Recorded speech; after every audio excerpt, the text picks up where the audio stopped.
You know, when you spend your life around narcissists and attracting narcissists, and you finally start to kind of see the behavior patterns and the cycles, you get pretty good at detecting them early on, right? So this is like one of the number one ways that I've found that can detect narcissists and toxic people. You ready? Now this is generalizing, but this is pretty much like the standard that I've found, the number one thing that I look for. All right, the number one thing that I notice. And I always like to ask the question what they do with their spare time, their free time. You know, the general trend for all narcissists is they cannot be alone with their thoughts at all. From sun up to sundown, from when they wake up to when they go to bed, they are occupied with something all the time.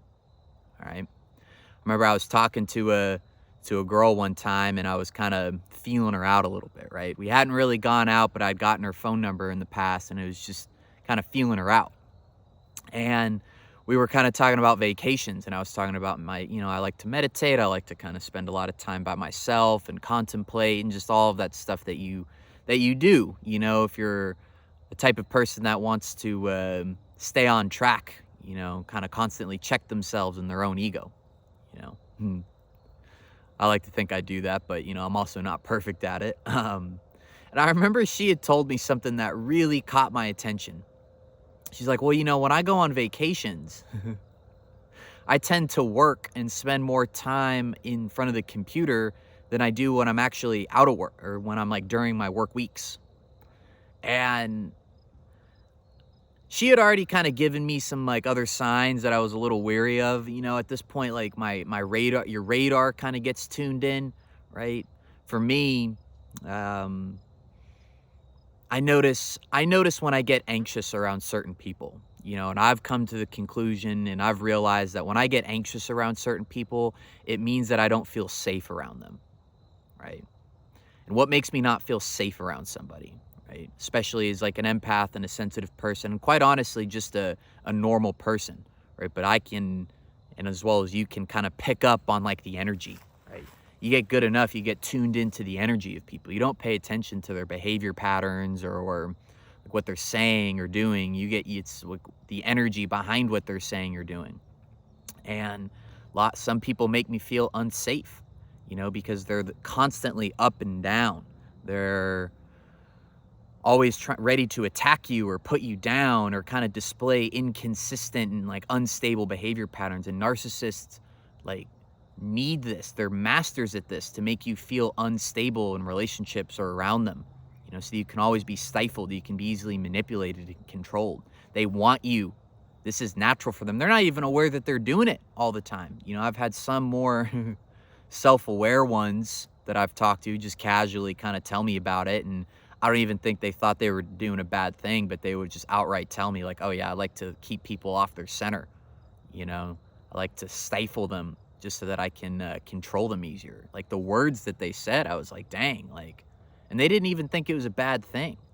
But I've always paid attention to how people make me feel. Like even if they aren't a narcissist or a toxic person, I don't really want to be around people that don't make me feel safe regardless of who they are, right?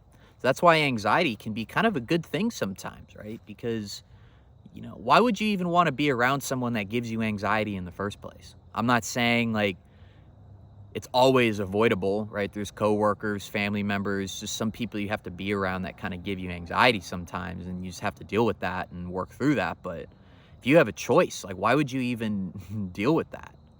Like, I think a lot of times when we have anxiety and we're so used to having anxiety, we're so used to thinking that it's us, and so it's like our fault for having anxiety, and we need to work we need to work through it. And we take too much accountability and like too much ownership of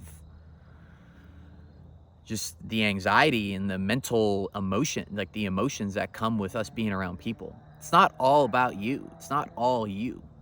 I think when you get to a point where you're centered and balanced inside and you get some confidence that you really do feel centered and balanced inside, you stop really pointing the finger at yourself so much and it's like out toward other people.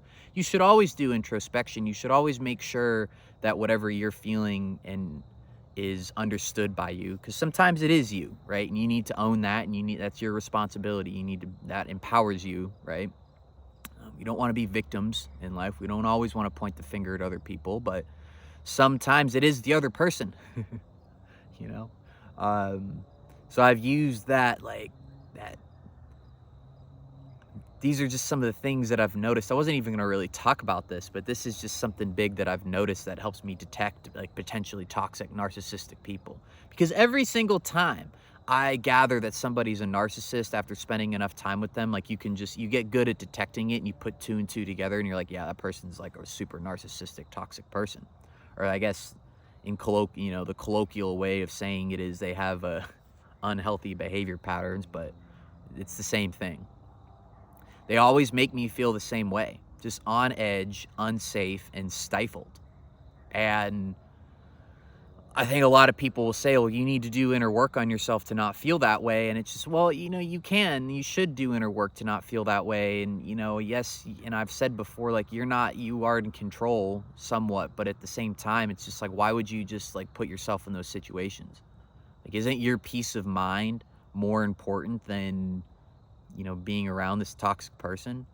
I know that you might be in the course of life to where you're in that codependent behavior still, and you might think that this is a normal thing, being anxious around your lovers and your partners or people close to you, but I can promise you right now it's not normal. These narcissists, these toxic people convince you and manipulate you into thinking that it's normal, into thinking that it's your fault, but it's not. That's the game they're playing. You got to watch that. But anyways, like, back to what I was saying about, I'm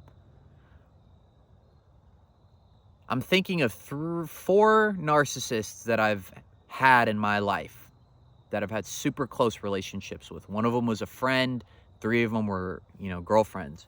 And they all did the same thing. They could never be alone with their thoughts. It was so foreign to them. You ask them if they meditate or if they do anything, and there's like, no, no, no, I just don't have time. Oh, I just don't want to do it. They always need to be occupied. Because what happens if they're not occupied and they are alone with their thoughts? Well, all of that inner shame and deep-rooted insecurity is going to come out.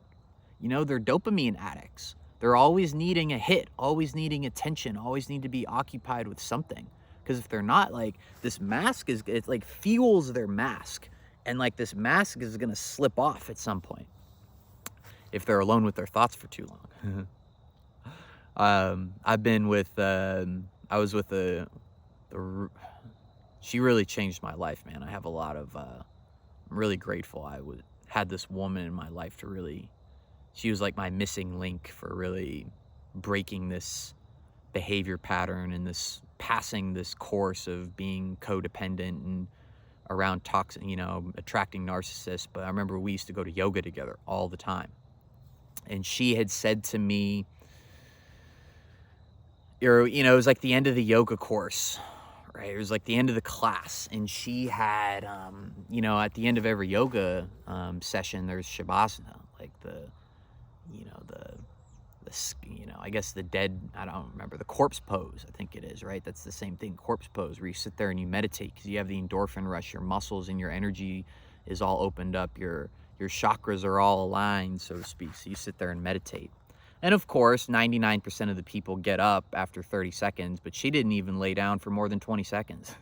And then she got mad at me for spending a couple of minutes down there because we had a busy schedule that day on a Sunday. So just pay attention to the signs. Pay attention to how they spend their days, how occupied they are. Like, can they even have a moment of peace? Like, when they're walking their dog, can they just sit and walk their dog, or they need to be on their phone and on phone calls and all of this stuff? Like, do they meditate? Do they take time for themselves? These are all good questions you can ask and might be potential red flags. All right. Have a great day.